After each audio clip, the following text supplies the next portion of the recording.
నిర్ణయించే విషయంలో Pradesh election committee ఏకగ్రీవ తీర్మానం చేయడం ద్వారా అధికారాన్ని అధిష్టానానికి అప్పచెప్పడం జరిగింది. రెండవది, రాబోయే లోక్సభ ఎన్నికలలో 17 పార్లమెంటు నియోజకవర్గాలకు సంబంధించి అభ్యర్థులను వాళ్ళ దరఖాస్తులను గాంధీ భవన్లో చేసుకునే విధంగా మార్చ్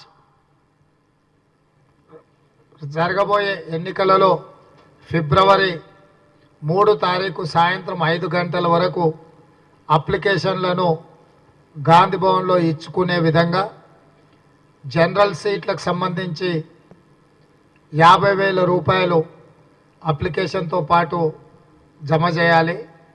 ఎస్సీ ఎస్టీ వికలాంగులకు 25,000 రూపాయలతో పాటు అప్లికేషన్తో జత చేయాల్సిందిగా మార్చి 3 తారీఖు సాయంత్రం 5 గంటల వరకు సమయం ఇస్తూ పిఈసిలో నిర్ణయించడం జరిగింది.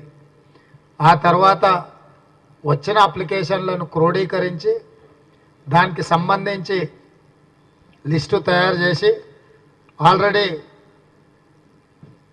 ఎన్నికలకు సంబంధించి సెలక్షన్ కమిటీని నియమించడం జరిగింది.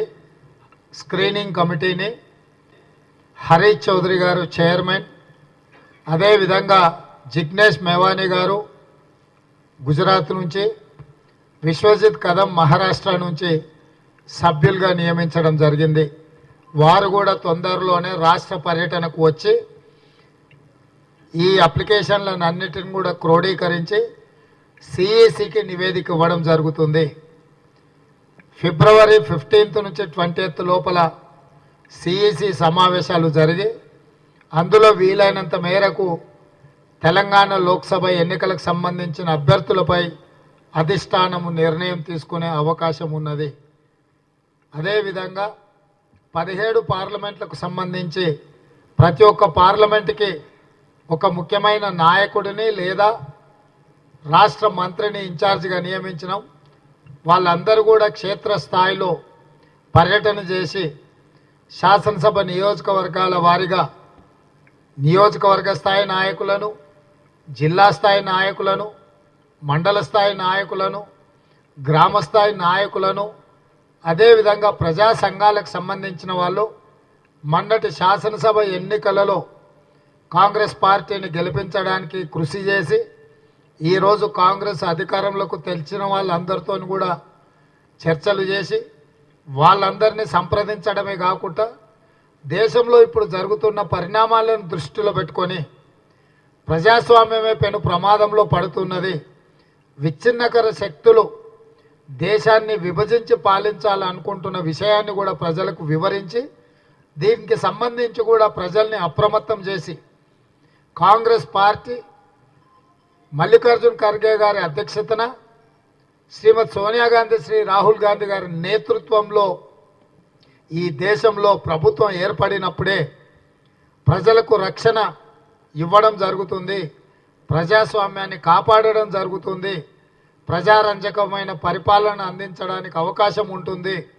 ముఖ్యంగా తెలంగాణ రాష్ట్రంకు రాష్ట్ర పునర్విభజన సందర్భంగా ఆనాటి యూపీఏ ప్రభుత్వం ఇచ్చిన హామీలను ఈ 10 సంవత్సరాలు భారతీయ జనతా పార్టీ ఎన్డీఏ ప్రభుత్వం అమలు చేయలేదు, పూర్తి స్థాయిలో నిర్లక్ష్యం వహించింది. కేసీఆర్ అడగలేదు, మోడీ ఇవ్వలేదు. రాష్ట్ర పునర్విభజన చట్టంలో మనకు బయ్యారం ఉక్కు కర్మాగారం కావచ్చు, కాజీపేట రైల్వే కోచ్ ఫ్యాక్టరీ కావచ్చు, సాగునీటి పరిధులలో జాతీయ ప్రాజెక్టు కావచ్చు, ఎయిమ్స్ కావచ్చు, ఐటీఐఆర్ కారిడార్ కావచ్చు, గిరిజన యూనివర్సిటీ కూడా ఈ మధ్యనే ప్రభుత్వం నిర్ణయం తీసుకున్నది 10 సంవత్సరాలు తాత్సారం చేసింది. ఇట్లా చెప్పుకుంటూ వెళ్తే తెలంగాణ ప్రజల యొక్క హక్కులను కేంద్ర ప్రభుత్వం నిర్లక్ష్యం వహించింది. నరేంద్ర మోడీ గారు 10 సంవత్సరాలు ప్రధానమంత్రి అయి ఎన్నికల సందర్భంగా వారు ఇచ్చిన ఏ ఒక్క హామీని అమలు చేయలేదు. ప్రతి పేదవాడి ఖాతాలో 15 లక్షల రూపాయలు స్విస్ బ్యాంకులో ఉన్న నల్లధనం తీసుకొచ్చి జమ చేస్తా అని చెప్పిండు. కానీ ఇంతవరకు చిల్లి గవ్వ కూడా వేయలేదు. రైతుల ఆదాయాన్ని రెండింతలు చేస్తామని చెప్పడం జరిగింది. ఈరోజు రైతులు పెట్టుబడి కూడా రాక, గిట్టుబాటు ధర లేక ప్రపంచంలోనే అత్యధికంగా రైతులు ఆత్మహత్య చేసుకున్న దేశంగా భారతదేశం నరేంద్ర మోడీ గారి నేతృత్వంలో ఈరోజు పరిణామాలు జరుగుతున్నవి.